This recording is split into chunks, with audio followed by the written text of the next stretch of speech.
Republicans created an attack ad against Tim Kaine, and it's adorable.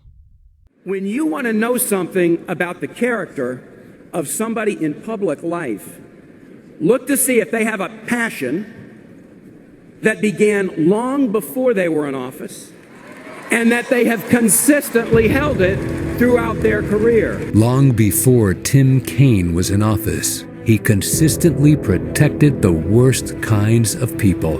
Lem Tuggle raped, sodomized, and murdered Jesse Geneva Havens after being paroled for murdering a 17-year-old girl. Tim Kaine defended him. Richard Lee Whitley sexually assaulted and murdered his elderly neighbor. Tim Kaine defended him. Outside Whitley's execution, Tim Kaine said, "Something personal in me will die with Whitley." Percy Walton brutally murdered 3 people. As governor, Tim Kaine commuted his sentence, citing concerns disproved by the courts. Jens Soring and his girlfriend murdered Derek and Nancy Haysom, stabbing them to death in their home. On his last day as governor, Tim Kaine tried to have Soring sent to Germany, where parole would have been possible in just 2 years. Tim Kaine, he has a passion for defending the wrong people. America deserves better. Okay, so first, before I get into the substance of it, let me just say, have we all outgrown the scary music background? Because I'm getting a sense of that. At first, I thought, well, maybe it's just me, because I'm getting older, and maybe when I was a teenager or something, you play that scary music in the background and have, I don't know, a trailer for a horror movie or something, and it's like, ooh, the music adds to it. And you're like, that is super creepy. But now it's like when you put that music in the background, no, it almost delegitimizes everything you're saying up front, because it's like, why are you trying to add to the effect here? If the facts are strong enough on their own merit, why are you adding scary music in the background to try to, like, put an extra emotional effect into it? To try to make people feel like, oh, that Tim Kaine, how dare he? I don't even really know what they said in the ad, but the music was scary, though. So, I don't know. Is it just me? Is it not just me? Are we all collectively outgrowing the cheesy tactics that used to work, not that long ago? But anyway, that's a side note here. So, a lot of the stuff they just said, it's lies. There's no way to say it nicely. For example, they talk about Tim Kaine commuting a sentence. They don't mention that he commuted it from the death penalty to life in prison. They leave you with the impression that he let this person go. He did not let this person go. He commuted it from the death penalty to life in prison.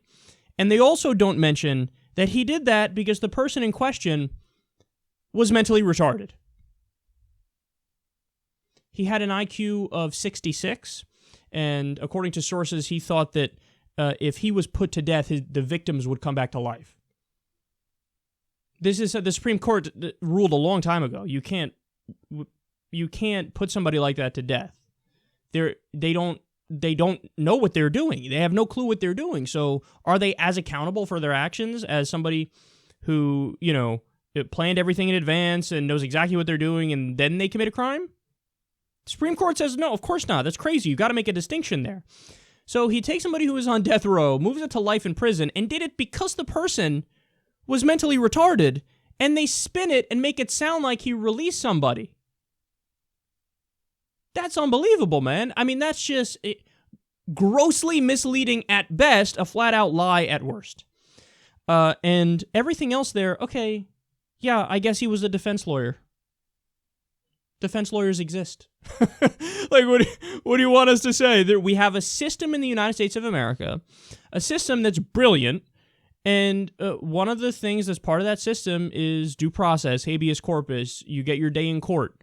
So even if you commit a heinous crime, even if you're guilty of that crime, you stand before a judge or a jury, and both sides are presented, and yeah, somebody's there who's an expert to try to deal with your side of the case, and that's divorced from, whether or not you actually did it. So if you get rid of the concept of defense lawyers, then a lot of people who are innocent and falsely accused are going to end up going to jail.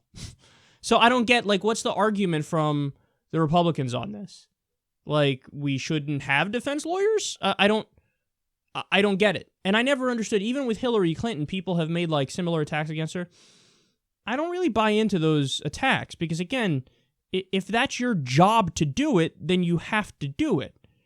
The whole purpose is you have somebody who does that job, which is a very difficult job, which many people don't want to do. I mean, I guess the only argument they can make is we get that defense lawyers have to exist, but we don't think they should be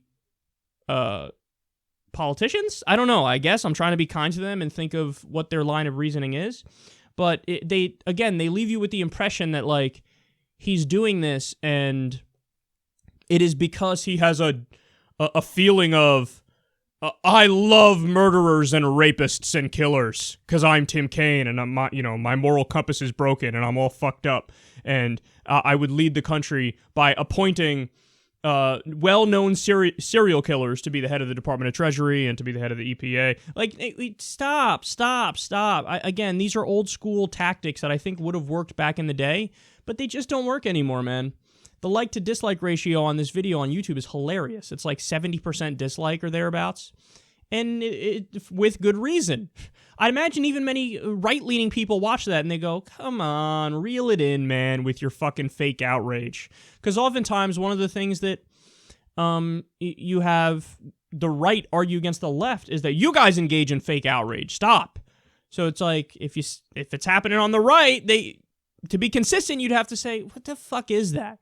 Like, talk about policy, talk about specifics, talk about things that actually affect people's lives in a really serious way. Instead, you're mad at him because he was a defense lawyer, and defense lawyers exist.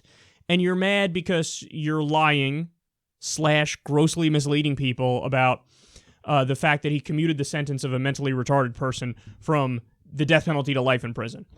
It's just hacky and it's silly, and, I personally wouldn't expect anything more from the GOP.